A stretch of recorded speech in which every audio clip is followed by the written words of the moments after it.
Every town has its dark side. A particularly bizarre and terrifying spate of murder cases has emerged from the Pacific Northwest, the most of which have gone unnoticed. For whatever reason, they never completely entered the cultural zeitgeist. You've probably never heard of the Lewis Clark Valley serial killings, yet they're still one of the most perplexing unsolved cases. On the one hand, we have at least 5 victims from a limited, concentrated area. Multiple law enforcement agents claim to know who the culprit is. An enormous amount of circumstantial evidence points to a single man. There is so much that it seems impossible to ignore. However, there is no smoking gun. They cannot prove that beyond a reasonable doubt. So he walks freely.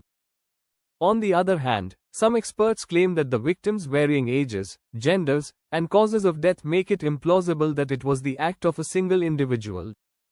So, who is right? That's what we're looking into today. Hello everyone. Today, we're delving into the Lewis Clark Valley murders, a frightening series of unsolved deaths and disappearances that occurred between 1979 and 1982 in northern Idaho and eastern Washington.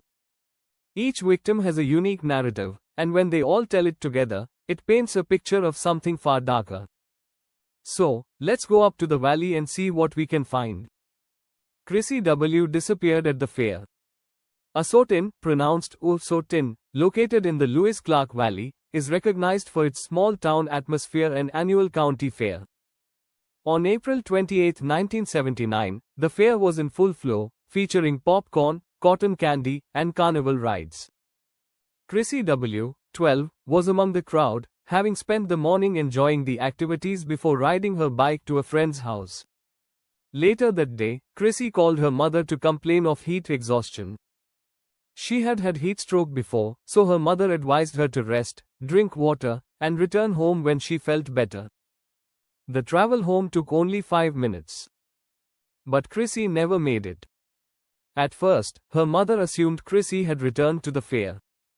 However, when the sun went down and she hadn't returned, worry set in. The town organized a search, but she was never discovered. All that was discovered were pages of her coursework scattered around an old, abandoned farm on the outskirts of town, presumably hurled from her rucksack. Her absence left Unsolved with a permanent scar. And it was only the beginning.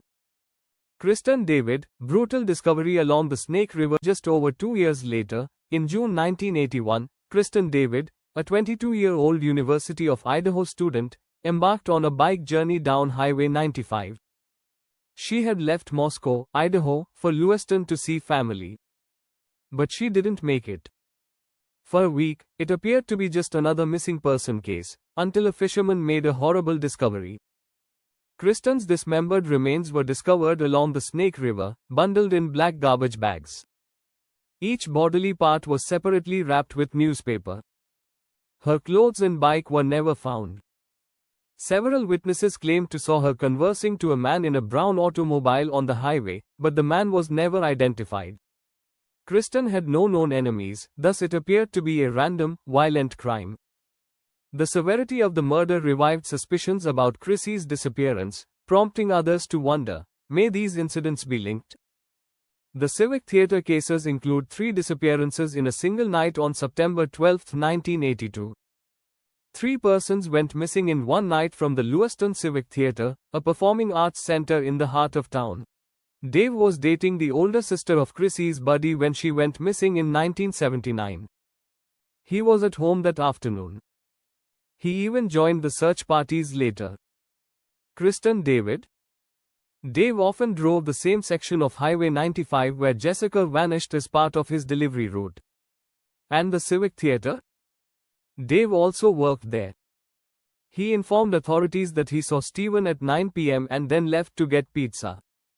He claimed he returned and slept on a couch till the morning, hearing and seeing nothing strange. However, 3 persons disappeared that night. And Dave was there. And if that wasn't enough, Diane Taylor, an 8-year-old girl from Chicago, was discovered stabbed and strangled in 1963, when Dave was only 18.